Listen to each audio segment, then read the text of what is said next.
Okay, my dear children, now we are on the last page of the same lesson, an epitome of courage. Of course, this lesson you are well known now because this lesson is taken on the life or the achievements of the very famous scientist Dr.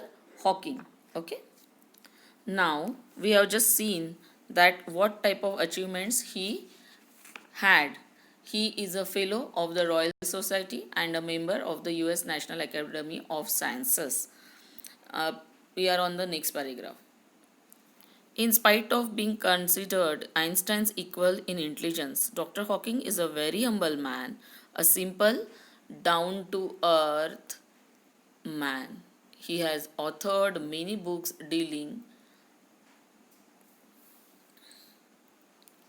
So, what is given? कि in spite of being considered Einstein's equal in intelligence, you must know Albert Einstein, जिन्हें सबसे ज़्यादा intelligent व्यक्ति या scientist कहा जाता है, कहते हैं कि उन्होंने अपने ब्रेन का उपयोग बहुत ज़्यादा मात्रा में किया. तो जब कि अल्बर्ट आइंस्टाइन के इतना ही इंटेलिजेंट डॉक्टर हॉकिंग को माना गया है, फिर भी उन्हें किसी भी प्रकार का गर्व या अहंकार नहीं है. He is a very humble man. Okay, a simple down to earth man, बहुत ही सिंपल और पृथ्वी से जुड़ा हुआ, हवा में उड़ने वाले नहीं है, अपने आप को बहुत महान नहीं समझते, बल्कि he is down to earth man. Down to earth का मतलब है कि जिन्हें अहंकार नहीं है. He has authored many books, उन्होंने बहुत सारे किताबों के ऑथरशिप लिए, यानी उन्होंने बहुत सारी किताबें लिखी है. Dealing with his awesome ideas, keeping a layman in mind. Awesome ideas जो है उनकी, यानी बहुत बढ़िया, जो कॉमन इंसान के लिए नहीं, बहुत बढ़िया आइडियाज़, कॉमन इंसान उसके बारे में सोच भी नहीं सकता, ऐसी ऑसम आइडियाज़ उनके माइंड में होने के बाद भी, ideas keeping a layman in mind, बावजूद उसके he was very, what can we say, layman यानी एक बहुत ही सिंपल सा, साधारण सा व्यक्ति. ओके, कि इतना इंटेलिजेंसी होने के बावजूद भी हॉकिंग एक बिल्कुल साधारण व्यक्ति के जैसे व्यवहार करते थे. वो बहुत अपने आप को महान नहीं समझते थे. तो उनके दिमाग में भी यही था. ऑफकोर्स इसी वजह से वो अपने आप को साधारण पेश करते थे. अदरवाइज दिमाग में अगर है कि अरे मैं तो इतना बड़ा हूँ, मैंने तो ये किया, मैंने तो वो किया, तो कभी भी कोई व्यक्ति साधारण महसूस नहीं करेगा. वो अक्सर आसमान में उड़ता हुआ नजर आएगा. His writing is full of wit and humor. His style is so lucid that non-scientists can also understand him. So, what is special in his writing? That his writing is full of wit and humor. बुद्धि और हास्य से जुड़ा हुआ उनका लिखान रहता था. यानी दो ही इज़ अ साइंटिस्ट, उन्होंने जिस प्रकार का लिखा है वो कॉमन मैन भी पढ़ सकता है, और वो जो कॉमन है वो बुद्धि के साथ साथ हास्य व्यंग उसमें है. अगर आपको लगता है कि अरे फिजिक्स का अगर वैज्ञानिक है तो वो किस तरह से हास्य या व्यंग कर सकता है, तो उसके बावजूद भी उनकी जो स्टाइल थी लिखने की वो इसी तरह से थी. It was full of wit, full of intelligence, but it has humour. Okay, so हास्य भी था. His style is so lucid that non scientist can also understand him.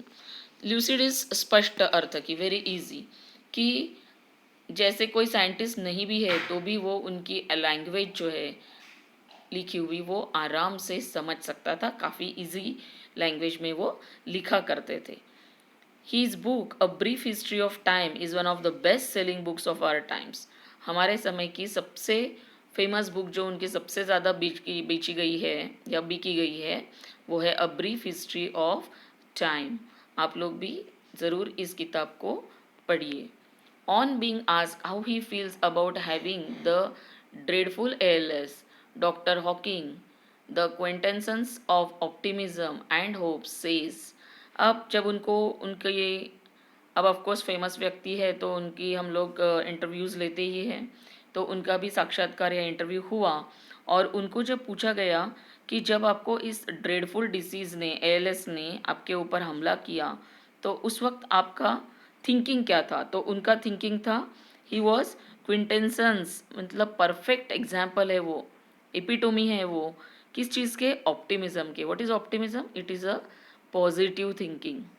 Okay, so positive thinking के वो एक परफेक्ट एग्जाम्पल है. उनका इतना ज़्यादा आत्मविश्वास था और उनका थिंकिंग इतना ज़्यादा पॉजिटिव था कि उनका क्या कहना था देखिए, not very different from the rest, कि बाकी लोगों से कुछ खास नहीं. I try and lead as normal I try and lead as normal life as possible. मैं जितना आराम से नॉर्मल लाइफ जी सकता हूँ उतना मैंने जीने की कोशिश की, ये इनका कहना है. And not think about my condition और रिग्रेट द थिंग्स, और ना ही मैंने अपने कंडीशन के बारे में सोचा कि मेरे साथ ये सब हो रहा है, और ना ही मैंने कभी रिग्रेट किया, कभी अपने आप को कोसा कि ये मेरे साथ क्या हो रहा है. अक्सर इंसानों को ये आदत होती है कि थोड़ा सा भी गलत हो गया, हे भगवान मेरे साथ ही गलत क्यों हुआ, मुझे ही क्यों चुना गया इसके लिए. We just keep on regretting, but Dr. Hawking was not of like that. He had a perfect example. He never regretted. उन्होंने कभी भी repentance या regret नहीं किया. It prevents me from doing which are not many. तो मैं अक्सर यही सोचता था कि ऐसा तो बहुत सारे लोगों के साथ होता है, सिर्फ मैं ही अकेला नहीं हूँ, इसलिए मैंने कभी भी इस चीज़ पे रोना गाना नहीं किया या मुझे बुरा नहीं लगा कि मेरे साथ ऐसा हुआ. तो सी कितना ज़्यादा पॉजिटिविटी है कि कोई व्यक्ति का शरीर का कोई भी अंग काम नहीं कर रहा है एक फिंगर के अलावा या ब्रेन के अलावा, बावजूद उसके वो कहते हैं कि बाकी लोगों के ही जैसा मेरा प्रॉब्लम था, तो मैंने कभी भी ऊपर वाले से रिग्रेट नहीं किया. Dr. Hawking firmly believes that in the next millennium, science will discover the core secrets of the universe, its origin, its history, and maybe even predict its ultimate demise. और डॉक्टर हॉकिंग अपने शरीर के बारे में छोड़कर, अपने disease के बारे में छोड़कर अभी भी आशा कर रहे थे उनके लास्ट दिनों में भी कि कोई ना कोई ओरिजिन या बेसिक सीक्रेट जो है हमारे यूनिवर्स का, हमारे अंतरिक्ष का, वो फाइंड आउट करेगा.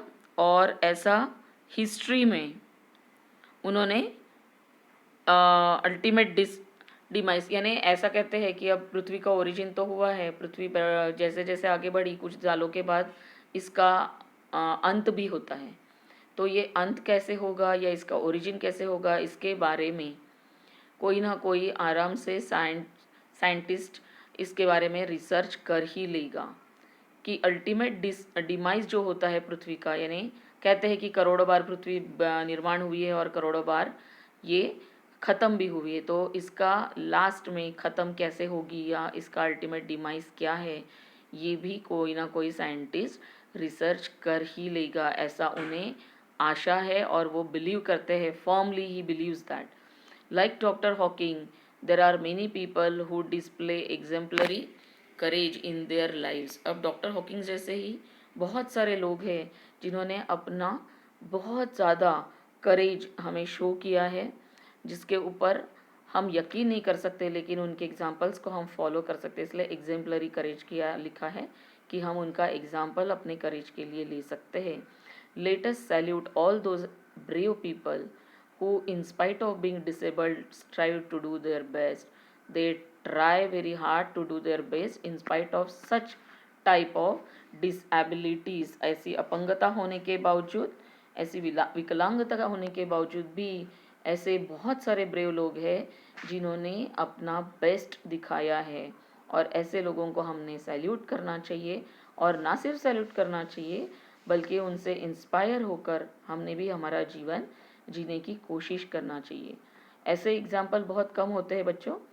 This is not only for your studies but for inspiration. जब भी आपको निगेटिविटी आए या ऐसा लगे कि नहीं मैं तो हार चुका हूँ, मैं ये नहीं कर सकता, तो ऐसे एग्जाम्पल्स या ऐसे लेसन्स आपको बार बार पढ़ना चाहिए जिससे आपको ऑप्टिमिज्म, पॉजिटिविटी का एहसास हो. यहाँ पे हमारा लेसन ख़त्म हुआ है.